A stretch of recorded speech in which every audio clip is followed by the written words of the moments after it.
রং তুলির ছোঁয়ায় গড়ে উঠল এক মনোমুগ্ধকর প্রাকৃতিক দৃশ্য। এই ভিডিওতে আপনি দেখতে পাবেন দাফে দাফে কিভাবে আঁকা হয় সবুজ মাঠ, পাহাড়, নদী আর নীল আকাশের এক অসাধারণ মিলন। শিল্পের প্রতি ভালোবাসা থাকলে এই ভিডিওটি আপনার মন ছুঁয়ে যাবে। পুরো ভিডিওটি দেখুন এবং জানিয়ে দিন কেমন লাগলো।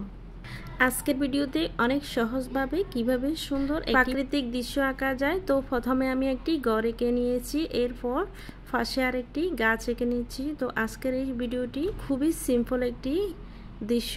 তো দেখুন কিভাবে বাড়ির এরিয়া এঁকে নিয়েছি, পাশে ছোট্ট করে একটি নৌকা এঁকে নিয়েছি। তো ভিডিওটি দেখুন কোথায় কোন কালারটা দিচ্ছি।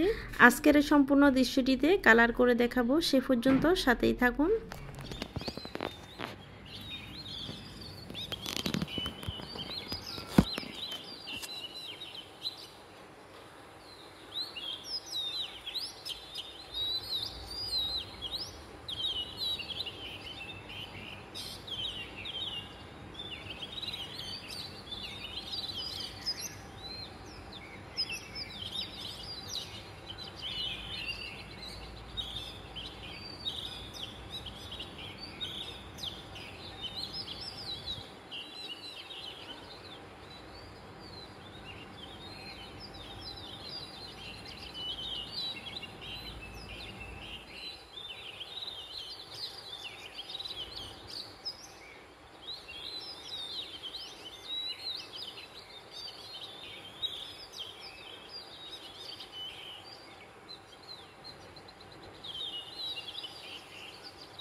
তো এই ছিল আজকের এই দৃশ্য। কেমন হয়েছে অবশ্যই কমেন্টে জানাবেন, আর ভালো লাগলে বন্ধুদের মাঝে শেয়ার করবেন যাতে ওনারাও দেখতে পায়। সেই সাথে নতুন হয়ে থাকলে অবশ্যই আমাদের পেজটিতে ফলো দিয়ে যাবেন, আর ইউটিউব থেকে দেখে থাকলে চ্যানেলটি সাবস্ক্রাইব করে যাবেন। পরবর্তী ভিডিওগুলো দেখতে খুবই সহজ হবে। এছাড়াও চ্যানেলটি এবং পেজটি ভিজিট করে দেখবেন, অনেক সহজ কৌশলে সুন্দর গ্রামের দৃশ্য সহ ফুলে আঁকার অনেক ভিডিও রয়েছে। তো নেক্সট ভিডিও দেখার জন্য আমন্ত্রণ রইল। এতক্ষণ যারা যারা সম্পূর্ণ ভিডিওটি দেখছেন সবাইকে অসংখ্য ধন্যবাদ। আসসালামু আলাইকুম, আল্লাহ হাফেজ।